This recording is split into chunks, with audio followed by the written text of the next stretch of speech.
Africa, like I said, has a very unique history, South Africa. It's a very wealthy country with mineral wealth. In the late 1800s, they discovered diamonds there and gold, like two of the largest deposits of gold in the world, and diamonds, and platinum and other. So that led to a huge just gold rush there in the late 1800s and developed the city of what is now Johannesburg. Johannesburg is probably like the economic capital of all of Africa. It's the headquarters of, there's a stock exchange there. It's like the most economically developed place. So there's a lot of wealth, and the country has great weather year-round. It has a huge farming community. In the Cape, they grow a lot of wine, and in the areas around Johannesburg, they have a lot of great farms. There's a lot of national parks. There's a lot of beauty, a lot of natural beauty. In Johannesburg, there's like white town areas, and then there's townships, and they're usually like right next to each other, and it's really kind of, it's almost surreal. And you have to recognize that South Africa is one of the most unequal economies in the world. Like, you'll have people with enormous amount of wealth living a very short distance away from people who are living in almost abject poverty. South Africa, like I said, it's pretty developed. There's really no like starvation there. Like, it's not like National Geographic Africa. It's there's the people there. There's plenty of food and water, but there's many people who are very at the poverty. They living in poverty. And they'll be right next to people, mostly white, who are, not living in poverty. And that's not, that's a common stereotype. But obviously, there's many middle class and wealthy blacks and whites, and there's wealthy blacks and there's poorer whites. But for so long in South Africa, if you were white, you were rich, and if you were black, you were poor, and Indian and colored, you were poor. So it's like it's changed a bit since the end of apartheid in '94, but there's still that. That huge economic gap. And if you serve in a town or a white area, which I served in one called Alberton, you have to recognize that, like I said earlier, the crime is a big problem in South Africa, and a lot of the white people have left in the years. A lot of them emigrate to Australia or Great Britain or America or New Zealand or wherever. The reason they do that is there's a number of reasons. Some of them just were upset that the Africans took control. That's not the biggest issue. You have to understand that white South African, there's a surprising amount of racial harmony I found there. Like, there's still that gap, obviously, just a huge cultural gap between the whites and the Africans. But for the most part, I know people really do get along, or they at least try to get along. There's not too much racial animosity. I didn't experience any racism when I was there. Only a few instances. Obviously, there's still that, race is so huge in South Africa, so it's hard to get around that. But just know that when I was in the townships, I never felt like people thought less of me because I was white, if that makes sense. If anything, they were kind of impressed that I came there, because white South Africans don't like to go into the townships because, again, crime's a problem. But maybe it was because I was an American. So being an American, a lot of the Africans, that's of course cool. Like, that's one thing you have to understand. If you're an American going to the developing world, and you tell people you're an American, that's like a whoa, Some people might not like that, for sure, but most people are like, oh, you're from America, that's cool. That was funny, because most South Africans, they'll ask you, are you from California or New York, and I would tell them I'm from Washington, D.C. area, because that's, and they would be like, oh, Obama, things like that. So they know, they love American pop culture there. That's one thing. They love American movies, TV shows, music, so that definitely helps, warm them up to you. So South Africans have a very positive image of Americans, and I'm sure of British and other Europeans. So don't think that being white, you'll be the target of anything. I mean, and even, people get along there. That's the thing. However, there is some tensions, mostly under the surface, because in the white areas, the one thing you'll notice is when you go into the white areas, the towns, every house is surrounded by a thick wall, a brick wall, and many of them have electric wires going above them. And they have these metal gates that open and close where you drive your car in. And basically every person's house in a town is basically like, they've turned into like a prison almost. And the problem is that in South Africa, property crime is a really big problem. That many of the white South Africans have had or wealthy South Africans have had their houses broken into, their stuff stolen, and that has really led to a lot of bad things. So like when you walk down a suburb here in America, almost, all that, you can walk right up to a person's front door. Almost nobody in like any American suburb has like a fence or anything. Like obviously there's places, but most, like where I'm from, I grew up in the suburbs, like you can just walk up to anybody's house, knock on their front door. You have to realize in South Africa you can't do that in a white area. They have that huge wall, this big metal gate. You have to ring like a buzzer, like an intercom system to talk to them. And what annoyed me especially is a lot of the whites there have dogs, really aggressive, angry dogs. So as soon as you knock, this big booming dog comes to you and starts barking its head off, and it's just this awkward, it's just this really awkward exchange. And so just know that. In the townships, the houses usually don't have, maybe they'll have like a simple like brick wall, but you can usually walk up and knock on the door, so that's nice. Just know that, and crime's a problem there, and that's why many whites have left, because it's just a problem. And another thing that, like I said, there's a huge income gap, so that is kind of a tension as well, because the whites still own like the mines and a lot of the good farmland there, and a lot of the economic units in South Africa, which has led to tension because there are some people who think that the government hasn't done enough to spread the wealth, and others who think that not. So the government does have affirmative action policies which favor blacks and over whites, and a lot of whites are upset by that, and that's why they've left. So a good thing when you're in South Africa is don't talk about politics, and try not to talk about racial relations. It's a sensitive issue because a lot of the blacks there, the older ones, they remember what it was like to live under apartheid. And a lot of the whites there, it's something they'd rather not talk about because it's either they're ashamed of it, or maybe they don't feel guilty about it and they're angry at how things have been, or they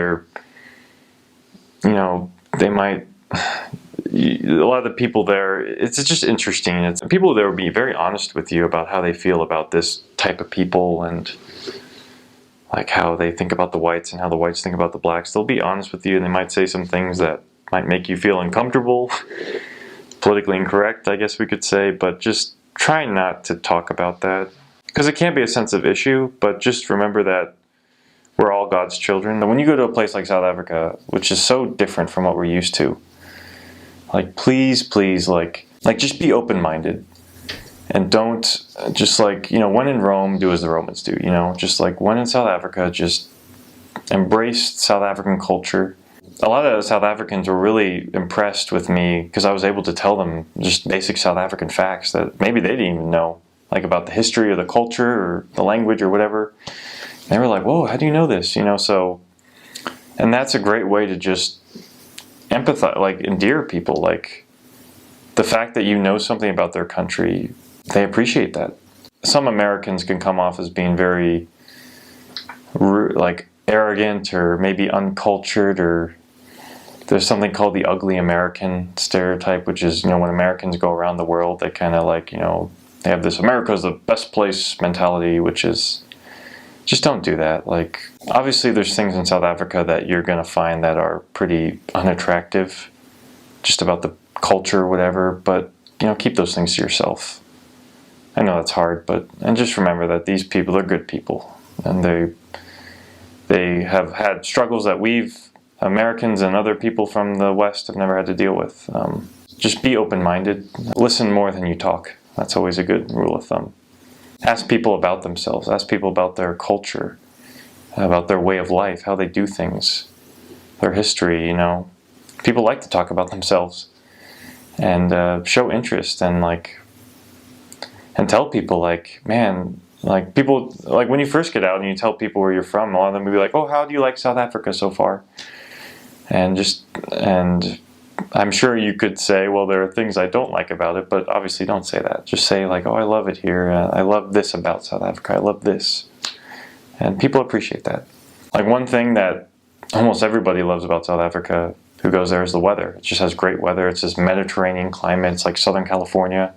Even during the winter months, it's still pretty warm. I mean, you might need a jacket, but it has some of the best weather in the world. So that's definitely one thing you can, if you have nothing else you want to say, just say you love the weather, because you will love the weather. And it's funny, another thing too, because Africans are kind of self-aware. They kind of understand how other people think of Africa. So when you come to Africa as an American, I always found it interesting. A lot of the questions people first asked you was, like a lot of the Africans, they'd be like, oh, when you found out you were going to Africa, did you think you would see lions and giraffes and elephants everywhere? You know, they kind of feel like the rest of the world has this stereotype that in Africa, like as soon as you get off the plane, you're going to see like an elephant there or a lion or whatever. And that's kind of funny, but maybe, like, obviously when we think of Africa, I'm sure that's one of the first things we think of, like non-Africans, just the animals and all the cool exotic animals and things there. So try to get rid of your stereotypes of Africa. Like obviously there are animals there and I got to see them in like game parks and game reserves and you'll be able to go to those. But you know, it's not like something you'll see walking down the street or something, definitely not. Another thing is like when we think of Africa, we might think of like have this National Geographic image of just like these people who are super like in this rural area that's like, you know, National Geographic, you know, that like that tribes and the women have like those big lip like things in their lips and they're unclothed, like they have their, you know, body exposed and they're just doing these chants, and it's like a really like almost primitive image.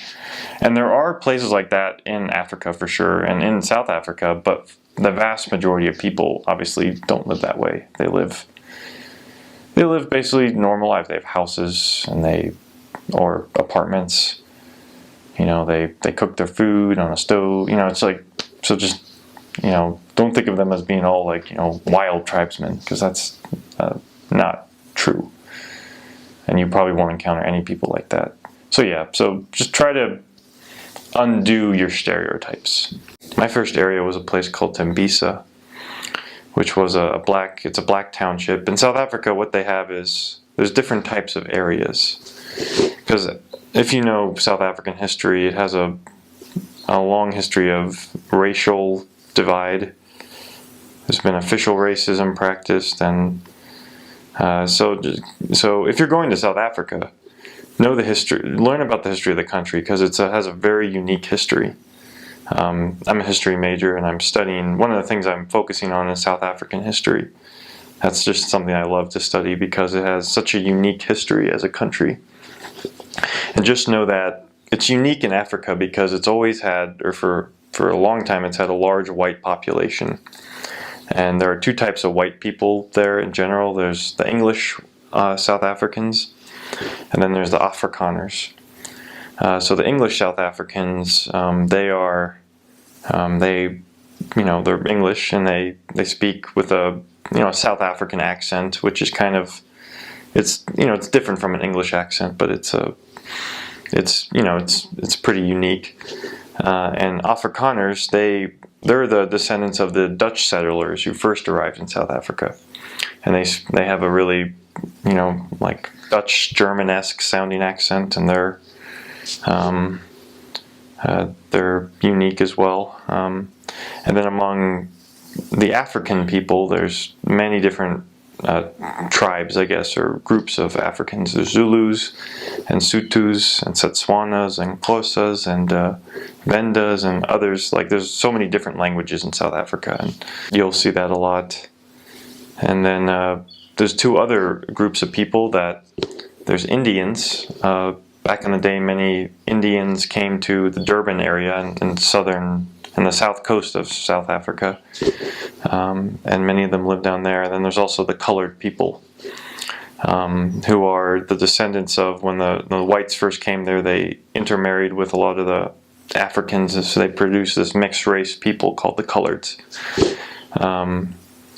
And they speak mostly Afrikaans. But the thing is that South Africa has a long history of, they had something called Apartheid, where the minority white government kind of controlled the other, like had really discriminatory practices against the other people, like especially Africans, like where they could live, and really curtailed their freedom.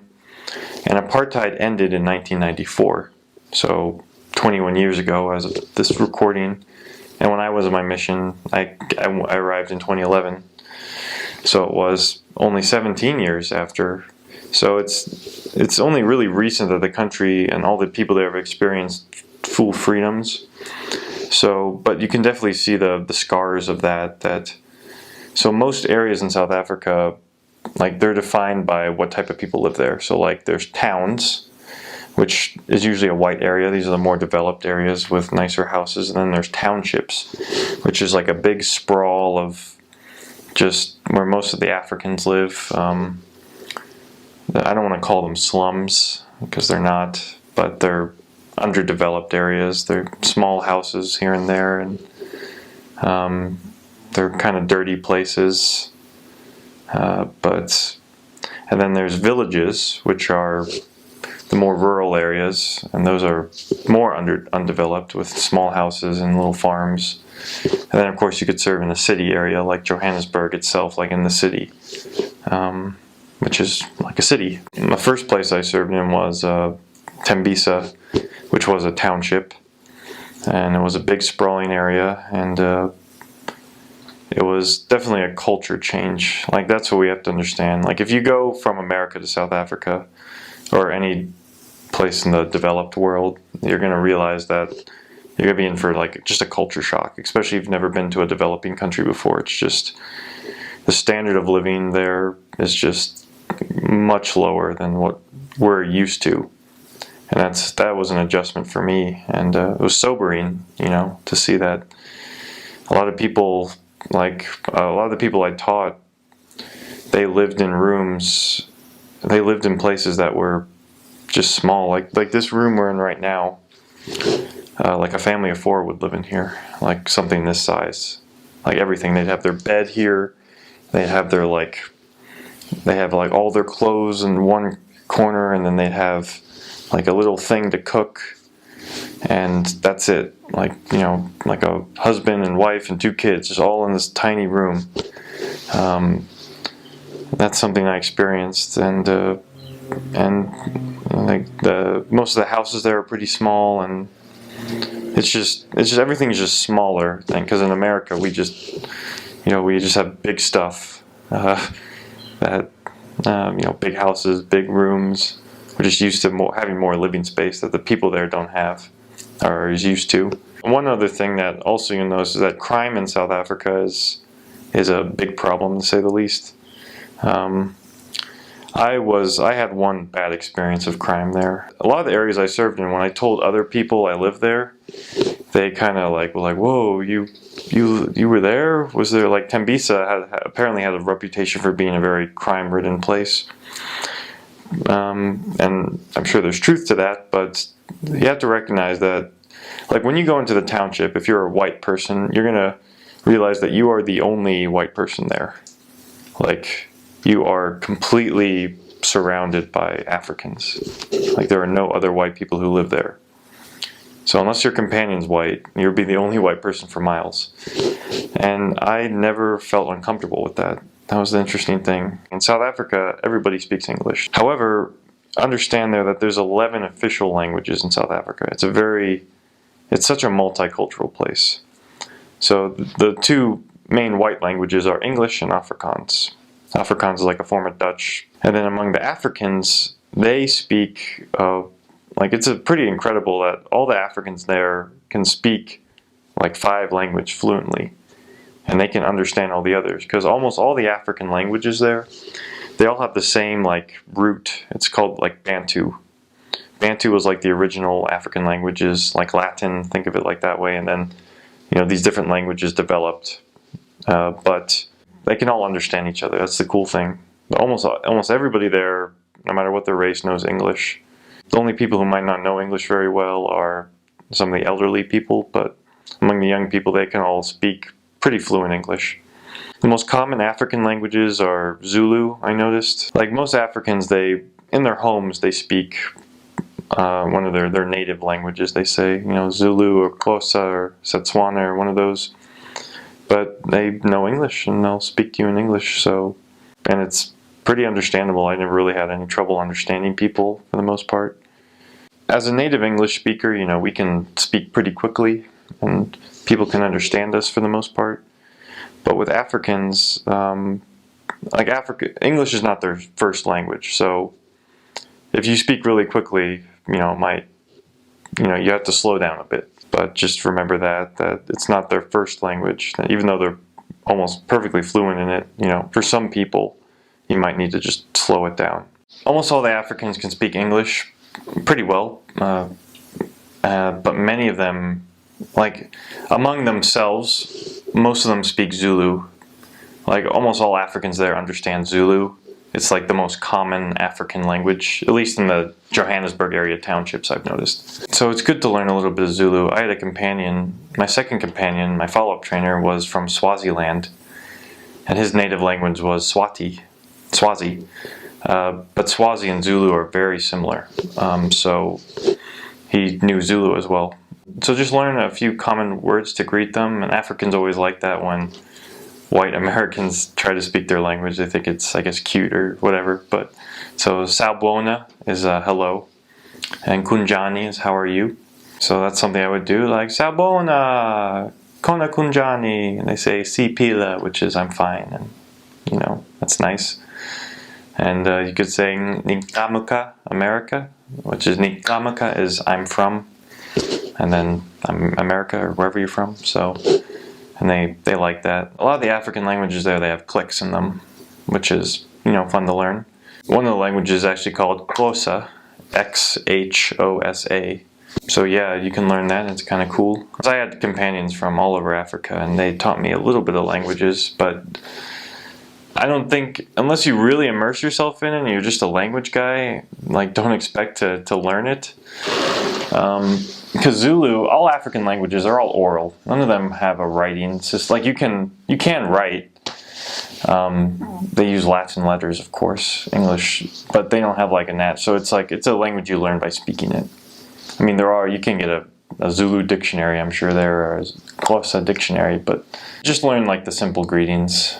I also served in places where the people spoke Setswana, which is the language of Botswana and also a lot of South Africa, near the border there. And like Husiaime is that's hello in Setswana. And another thing I'd learned is Kekopa Metsi, which is can I have a glass of water in Setswana. So just try to learn little greetings like that. That will help you break the ice with people. And they'll find it kind of nice. And people appreciate that when you're in their country. Like learn their languages, learn their culture, learn their ways. Don't judge it. Definitely do not speak negatively of it, but learn it and appreciate it.